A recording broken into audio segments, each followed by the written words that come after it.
সম্রাটদের থেকে চাঁদা নিয়ে যারা রাজনীতি করছে তারা এখন দৌড়ের উপরে আসে, একদম দৌড়, এমন দৌড় আজকে কালকে থেকে ইনশাল্লাহ 14 শিখের ভিতরেই থাকবে। তো আপনাদের লাস্ট সুযোগ এটা, মাদকের সাথে যারা যুক্ত আছেন এখানে যদি থেকে থাকেন, আবার অনেকে আছে আইসা চিপা দিয়ে আমার সাথে একটা ছবি তুলতে চায়, মনে বুঝাইতে চায় খুব আপন মানুষ, এমন আমার আরেক মারপেটের ভাই, মানে এমন ক্লোজ ভাবে এসে একটা ছবি তুলবে, আন্তরিকতা দেখাবে, হয়তো আমার সাথে কোনোদিন দেখা হয় নাই, এই ছবি দেখায়া সারা দেবীদের ঘুরে বেড়াবে, হাসান ভাই আমার বড় ভাই, অথচ আমি আর কোনোদিন চিনিই না। তো এরকম শোনেন, আমার আব্বাও যদি আমার সাথে এসে পরিচয় দিয়ে একটা অবৈধ সুবিধা চায়, আমার আব্বা তাও তারে কোনো স্পেস দেওয়া যাবে না। কোনো ছবি দেখিয়ে সম্পর্ক নির্ণয় করা সম্ভব না। এখানে অনেকেই ছবি তোলে, তাই না? এই যে আপনি আমার সাথে আসছেন, আমি কি আপনাদের সবাইকে চিনি? আসার সময় অনেকে একটা ছবি তুলছেন, কেউ কাছ থেকে তুলছেন, কেউ হয়তো ছবিটা একটু ভালো করে তুলতে পারছেন, কেউ ভালো করে তুলতে পারেন নাই। আপনি দেখবেন এই কারণে ছবি তোলার সময় একটু মন খারাপ করে রাখি, কারণ আমি চিনি না কোন চিপে পরে থাকবো, পরে দেওয়া যাবো আপনি কোন জায়গায় কোন অকাম করে বেড়াইছেন, আমার সাথে ছবিটা দিয়ে গোল করে দিবে হাসনাত ভাইয়ের একনিষ্ঠ কর্মী সাদাবাজি করতে গিয়ে ধরা খাইছে, অথচ আমি চিনি না। এই কারণে আমি ছবি তোলার সময় একটু মুখটা বাঁকা করে রাখি, অন্যদিকে তাকাই থাকি, অন্য ইয়া করি, যেন বোঝা যায় যে এর সাথে আমি ইন্টেনশনালি তুলি নাই। এই কাজটা আমি করি। যাকে আমি চিনি না তার দায়িত্ব আমি কেন নিব বলেন? তার দায়িত্ব আমার দরকার আছে। অথবা যদি ধরেন আমাকে স্যার একজনের কাছে একটা ছবি তোলাইতেছে, এই সাথে ছবি তুলো, সেটা আলাদা বিষয়, কারণ তখন আমি ধরতে পারবো যে স্যার আপনি তো ওনার সাথে আমার ছবি তোলাইছেন না, তার মানে আপনি কি ভাগ পান নাকি? এখন শুনেন, সোশ্যাল মিডিয়ার যুগ, এই ছবি দিয়ে এগুলা নির্ণয় করা যাবে না। তো এই জিনিসগুলো সচেতন থাকতে হবে। আরেকটা বিষয়, সামনে নির্বাচন, আমি আপনাদের কাছে সহায়তা চাইতে আসছি, আমি সহায়তা করতে আসি নাই। নির্বাচনের আগে নেতার আগে সহায়তা করতে আসতো না, নির্বাচনের আগের 15 দিন সহায়তা করতো, আর পরের 5 বছর খুঁজে পাওয়া যাইতো না, যাইতো? এবার উল্টা হবে, প্রথম 15 দিন আপনি আমার হেল্প করতে হবে, আর পরের 5 বছর আমি আপনার হেল্প করব, ঠিক আছে? প্রথম 15 দিন আমি হেল্প করব, পরের 5 বছর আমি হেল্প করব, তাহলে আপনার কামটা কি? আপনার কিছু কাম আছে না? আসেনিও নাকি শুধু আমরাই করে যাব? তাহলে প্রথম 15 দিন আপনি হেল্প করতে হবে, বাকি 5 বছর আমি আপনাদেরকে হেল্প করব। আর প্রথম 15 দিন যদি আমার করতে হয়, তাহলে বাকি 5 বছর কিন্তু আমারে খুঁজে পাবেন না। এখন আপনারা বলেন কোনটা ভালো? তাহলে প্রথম 15 দিন কাম করতে হবে কারার, আর পরের 5 বছর কাম করবো কাটা? আর প্রথম 15 দিন যদি আমার কাম করতে হয়, তাহলে বাকি 5 বছর কেটা করবো? আপনারা আল্লাহর কাছে দোয়া করবেন আর গোলামের ফুটকে গালাগালি করবেন, শেষ।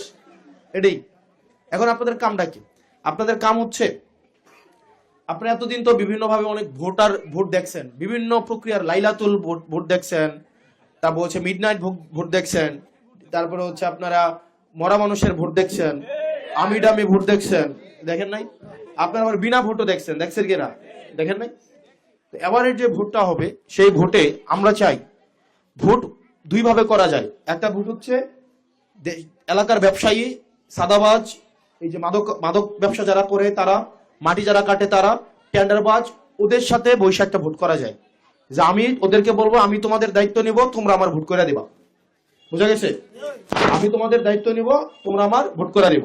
যারা মাদক ব্যবসা করে তাদেরকে বলবো তোমরা মাদকের ব্যবসা করবা, কিন্তু কথা হচ্ছে এই ইউনিয়নগুলোর দায়িত্ব তোমার নিতে হবে। যারা ধান্দাবাজ আছে তাদের সাথে বসবো যে ভোটের পরে তোমরা ধান্দা ইচ্ছা মতো করতে পারো, আমি চুপ করে থাকবো, কিন্তু তুমি আমার জিতাইতে হবে। যারা হচ্ছে টেন্ডারবাজ আছে তাদের সাথে বসবো যে ভোটের পরে তোমার যত টেন্ডার আছে সবগুলো তুমি পাবা, কিন্তু তুমি আমারে জিতাইতে হবে। আরেক ধরনের ভোট আছে, তাদের কাছে আমরা গেলাম না, আমরা জনতার কাছে আসলাম, জনগণের কাছে আসলাম, আইসা বললাম মাগো, খালু, চাচা, আপনারা আমাদেরকে জিতাইতে হবে। আপনারা যদি আমাদের দায়িত্ব নেন, তাহলে ওই চান্দাবাজদের আমরা ঘুম হারাম করে দিব। আপনারা যদি আমার দায়িত্ব নেন, তাহলে ঋণ খেলাপিদেরকে দাউদকান্দির দিকে ঢুকতে দিব না। আপনারা যদি আমাদের দায়িত্ব নেন, হয়তো মাদক ব্যবসায়ী দেবিদ্বার থাকবে, না হয় আমি দেবিদ্বার থাকবো। এখন বলেন আমি কোন প্রক্রিয়ায় যাব? আপনার কাছে যাব নাকি ওদের কাছে যাব? বলেন কার কাছে যাব? আপনাদের কাছে আসবো। যদি আপনাদের কাছে আসি, আপনারা কিন্তু খালি মুহে বই থাকলে হইতো না, আমরা কাম করতে হইব, কাম কিন্তু করার লাগবো। উদা আইলেন, শুনলাম, এরপরে গেলাম গা ভাই, তাইলে কিন্তু হইতো না। কামটা কি? আপনারা অন্তত প্রত্যেক দিন প্রত্যেকজন 10 জনের কাছে ভোট চাইতে হবে। কয়জন? তো অনেকে কইতে পারেন আমার বয়স তো কম, আমি তো ভোট দিতে পারবো না। এখানে অনেকে আছে না, কারা কারা ভোট দেওয়ার বয়স হয় না, একটু হাত তোলেন চাই। তুমি অর্ধেকেরই ভোট দেওয়ার বয়স হয় নাই, কারণ হলে প্রোগ্রাম করতেছেন। আচ্ছা ঠিক আছে, শুনেন, ভোট দিতে বয়স লাগে, ভোট চাইতে কি বয়স লাগে? ভোট চাওয়ার কি বয়স আছে? ছোট ছোট ফলাফাইন দেখবেন এখন রাস্তার মধ্যে দৌড়ে না, সাপলা গলি কইয়া, এটাও কিন্তু একটা প্রচারণা। আপনার যে ফলাফাইনটা ধাক্কায় ফালাই দেন, এই যা যা যা ফিসে যা, এটা করণ যেত না, এটা করেন যাবো। একটা বাচ্চারে বাড়ির মধ্যে সাপলা গলি শিখাই দেন, সে সারাদিন রেডিওর মতো পুরা বাড়ি ঘুরে ঘুরে বেড়াবে কিনা? এটা আমাদের দরকার আছে কিনা?